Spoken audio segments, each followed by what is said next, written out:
This week in the enterprise security news, which is coming up first, we talk about how Cloudflare even open sources its network vulnerability scanner. More in vulnerability scanner news from Qualys, which has made an announcement. Sounds like they're tying up some of the pieces together, and it looks really cool. And in acquisition updates from Palo Alto, Cymulate, Detectify, and Perimeter 81 acquisitions and funding announcements in that list. In the second segment, Ken Belva, the CEO and founder of Opcode 41, will talk about IoT Crusher, testing for default and weak credentials. In our final segment, we air a pre-recorded interview with Brendan O'Connor, the Information Security Program Manager at Root Insurance, to discuss patch management. Stay tuned for all that and more on this episode of Enterprise Security Weekly. This is Security Weekly, for security professionals, by security professionals. Broadcasting live from G-Unit Studios in Rhode Island, it's the show where we talk security vendors and aren't afraid to name names. It's Enterprise Security Weekly.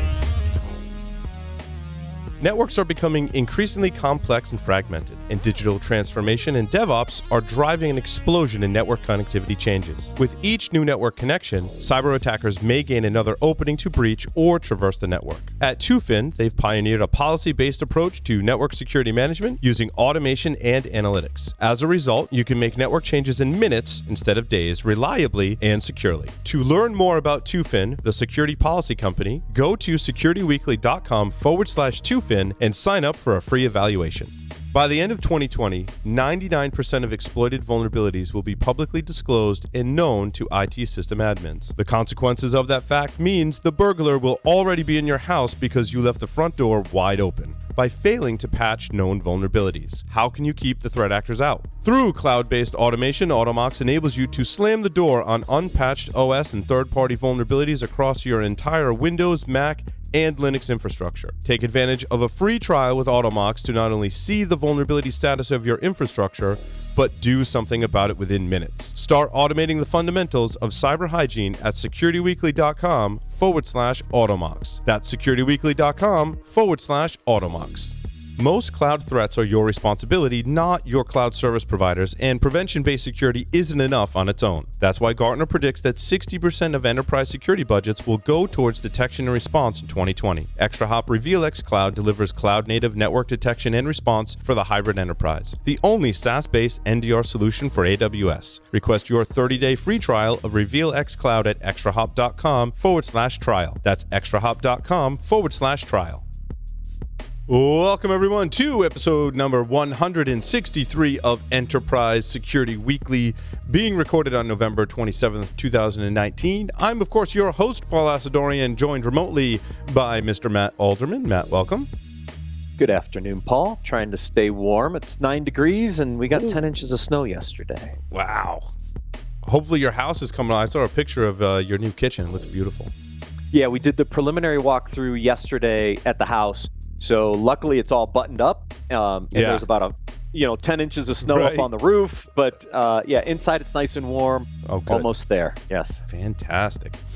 Quick announcements before we get started. Register for our last webcast of the year, which will be with Steve Laubenstein of Core Security. You can go to securityweekly.com, select the webcast drop-down menu, select registration. If you missed any of our previously recorded webcasts this year, you can find them in our on-demand library in the same part of the website in the drop-down menu.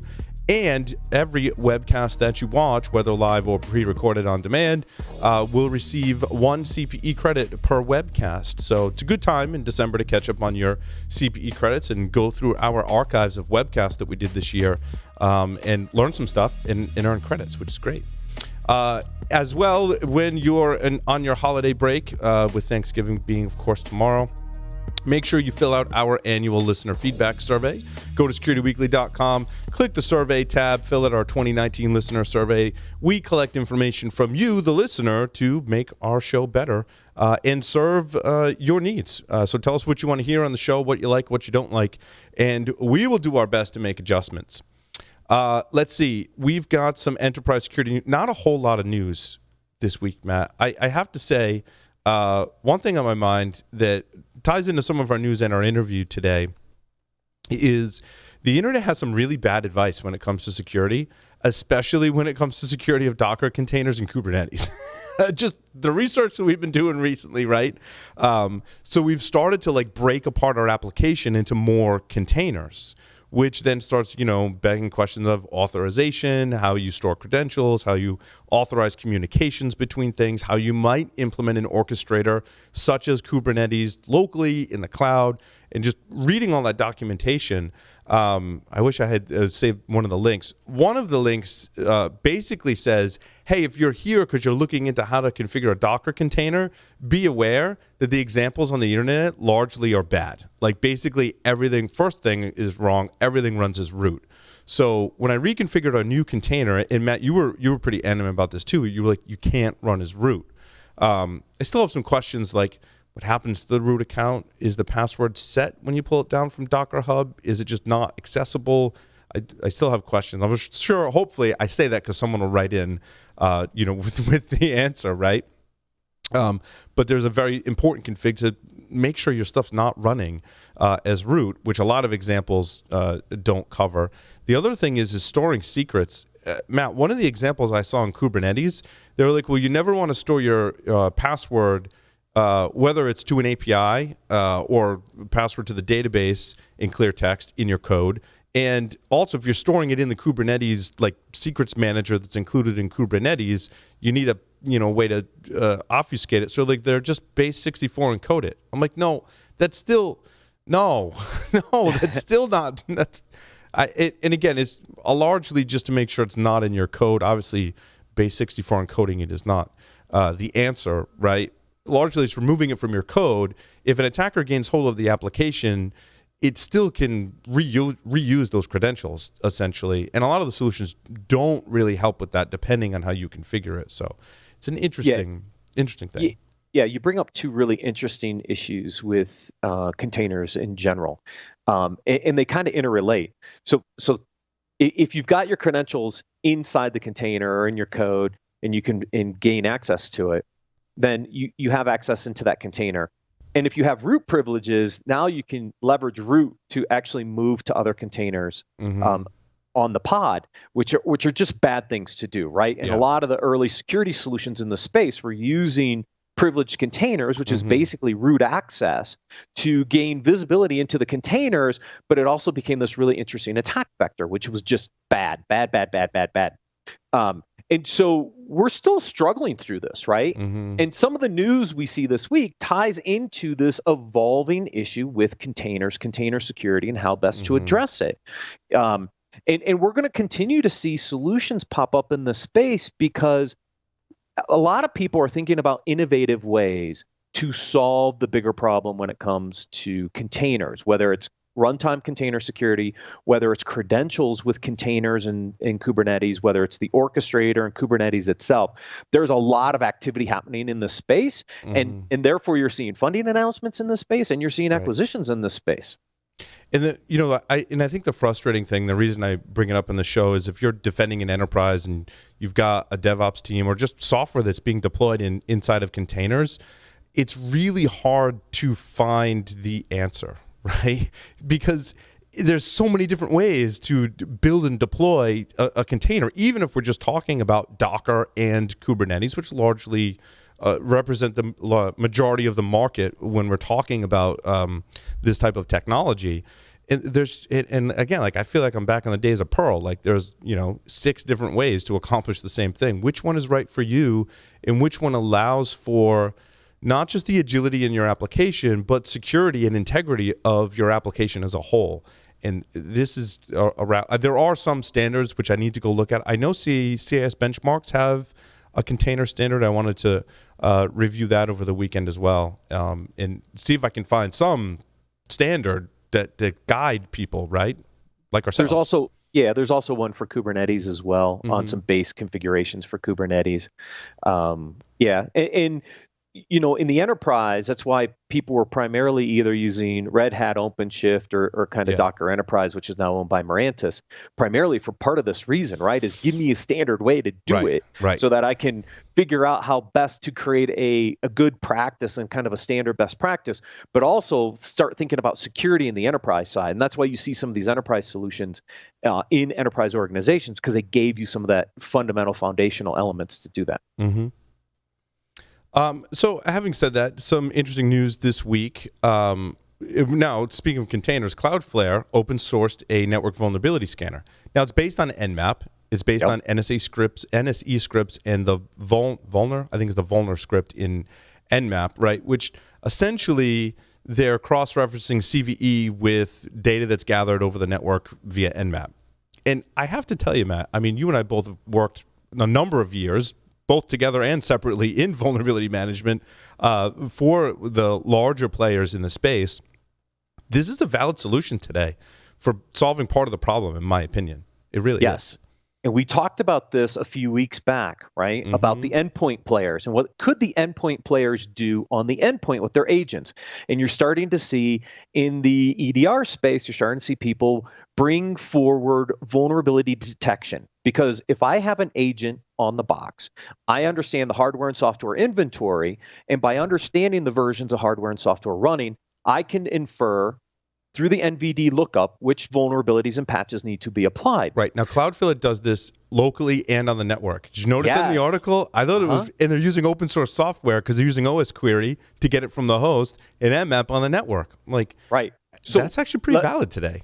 Yes. Now, let me take you the next step. Remember, we said that if you're at the endpoint, you're going to miss the remote vulnerabilities. Yep. So by being local on the box, you'll do 80+% of the vulnerabilities, but you need something to scan for the remote vulnerabilities. Take this solution that they open source, which leverages Nmap to do that vuln discovery for the remote vulnerabilities. Inside of a container, by the way.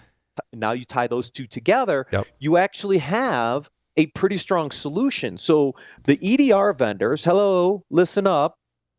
If you leverage your local agent to do the local stuff and then take something like this and give customers the ability to go get that other roughly 20% of vulnerabilities, you now have a viable vulnerability management solution without buying one of the vuln vendors, which is very interesting. You miss out on some of the enterprise features, and I do encourage people to check out the Cloudflare thing because, like I said, we worked in the space, and Matt and I are like, this is really cool. But then you look at Qualys' announcement, and you realize what you get on the enterprise side. You get a lot of that management and automation that you don't have to go write code yourself, basically, is what they're giving you, the ability to automate the detection, response, the actual remediation, and then automate the rechecking. And when you buy that, you get all, because Qualys and Rapid7 and Tenable all have really large development teams that produce all this software. Yeah, what I like about this announcement from Qualys, this is the second announcement this year on moving further to the right when it comes to automation, right? Paul, you and I, we fought this battle for years. Internally at Tenable. I even had these questions in issues when I was back at Qualys years ago. Is Tenable and Qualys weren't interested in crossing the line. And what I mean by the line is the response line. How do I take all the detections that I have and actually do something with it? The first announcement Qualys did earlier this year was on the patch management side. They said, look, I got the vulnerabilities. I know which patch is there. We're going to bring out a patching solution. I think they OEM something to do that, but they started to cross that line. This announcement crosses that line even more, which I love because Rapid7's been down this path for a while. It did seem similar capabilities to Rapid7, yes. Right, because when Rapid7 bought log entries and then Command a year plus ago, they were already starting to move down this path. Qualys is willing to start to go there now. And what I think is really interesting about this is with all the detection capabilities that Qualys has across the entire portfolio, vulnerabilities, configuration, web app, container, all the things that file integrity, all the solutions they have, being able to bring all that data together and start to look at remediation and workflows and playbooks is really powerful for them. Yes. and just changes the landscape in the VM space. Yeah, I mean, you basically take one agent and you're able to automate your vulnerability patching, and even with Qualys, right, and other vendors too, your configuration management in there.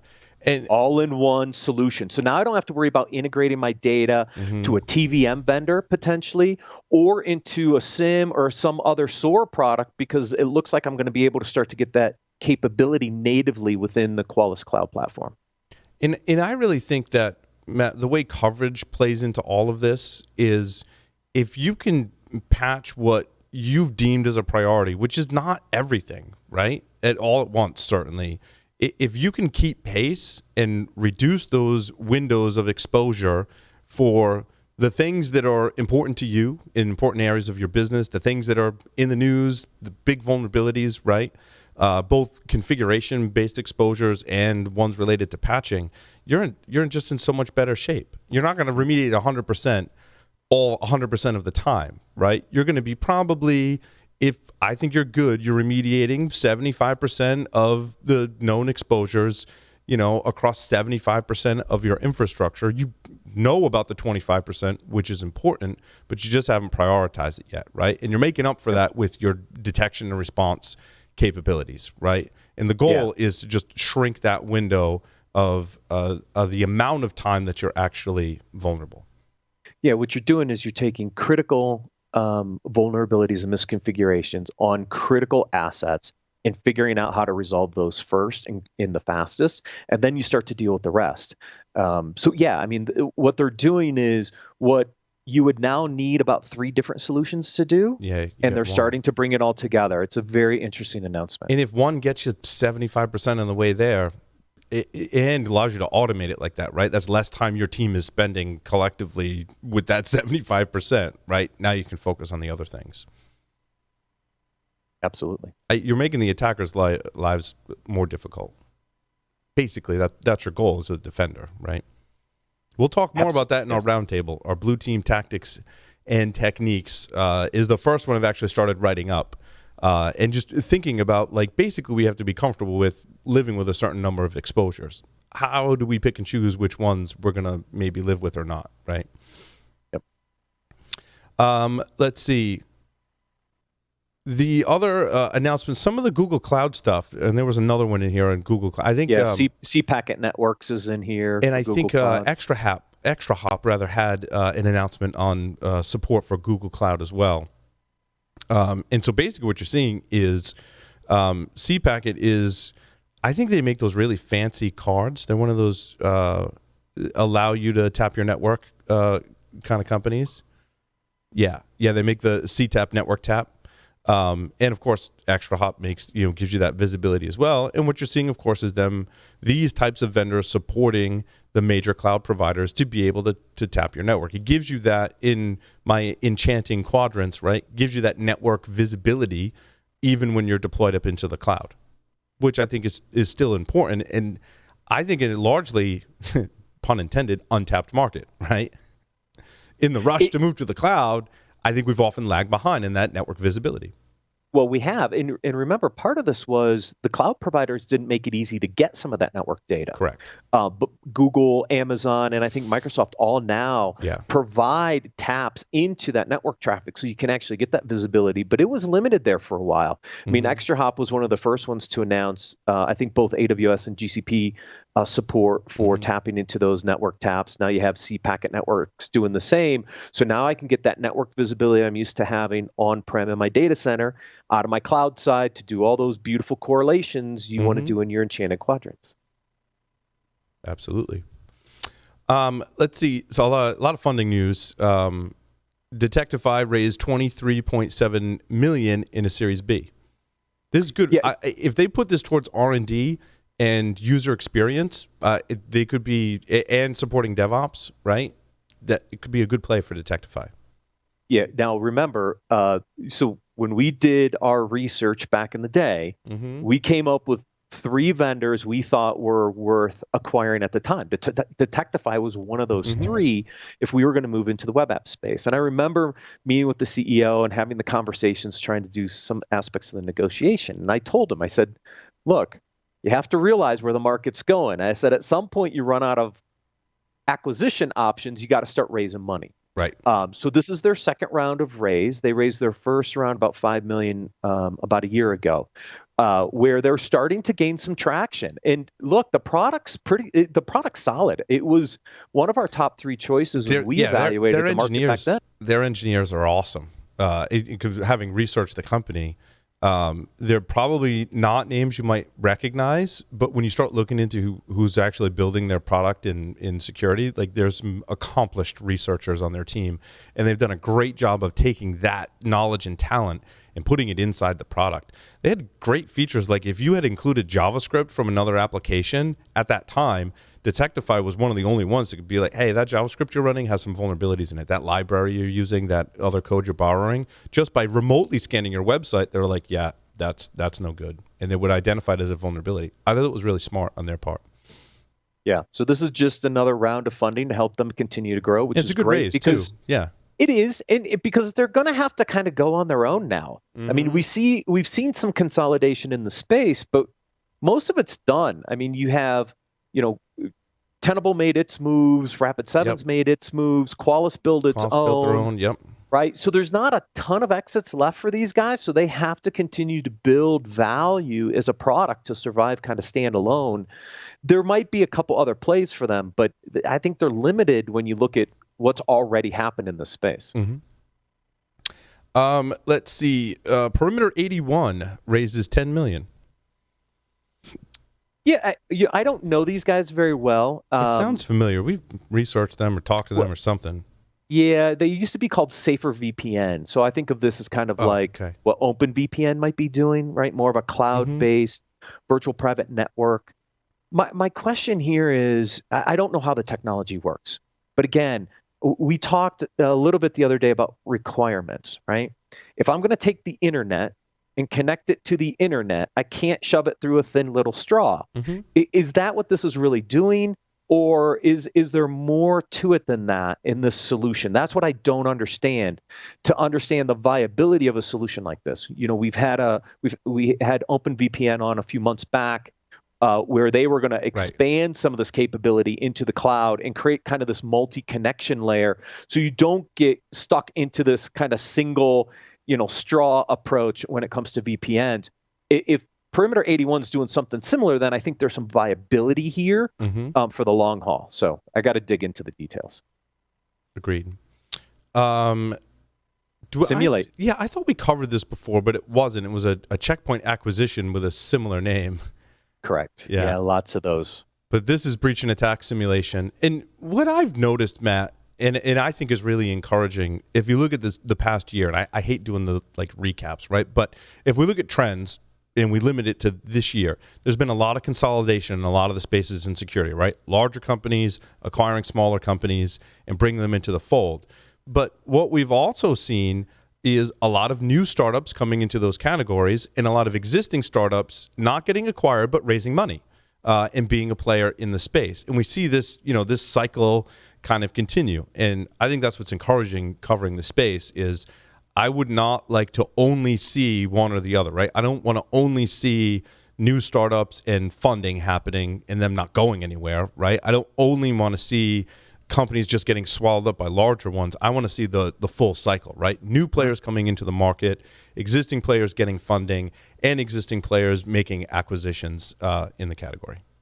And the reason we want to see that is these startups are doing innovative things that the large companies themselves won't do, right? And so you need a cycle of new category funding, multiple rounds of funding to really build product market fit, build traction in the industry. And that's what the breach and attack simulation market's been doing over the last year or so.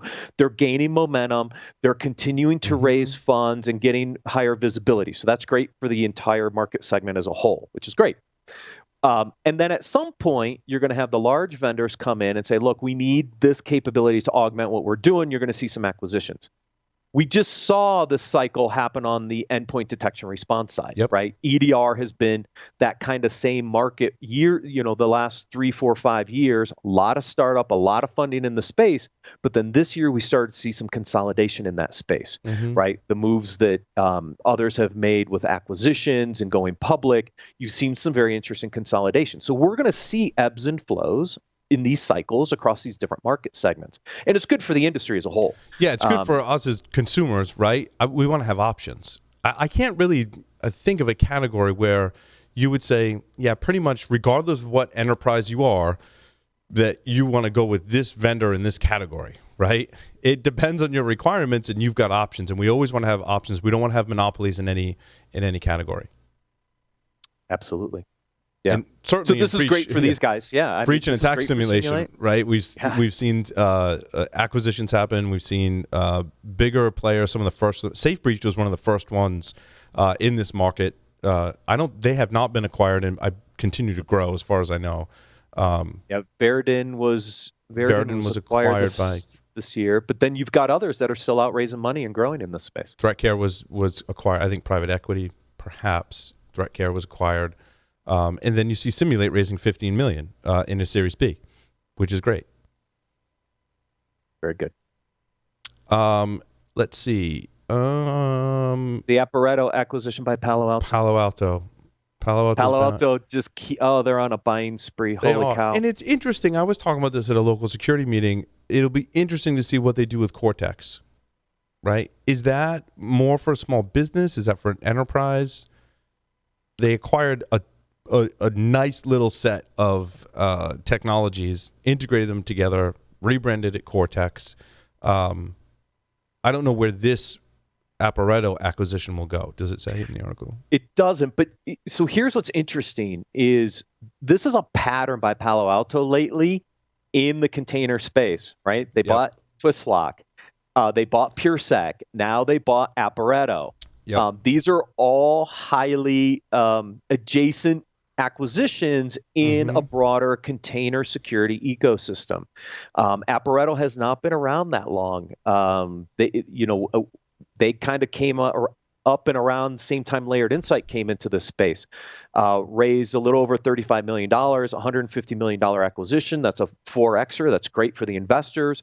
But what's more interesting to me is watching Palo Alto buy up some of these container security companies. They're doing something in this space. And I don't know if it's going to come into Cortex or if it's going to be something different. A different platform.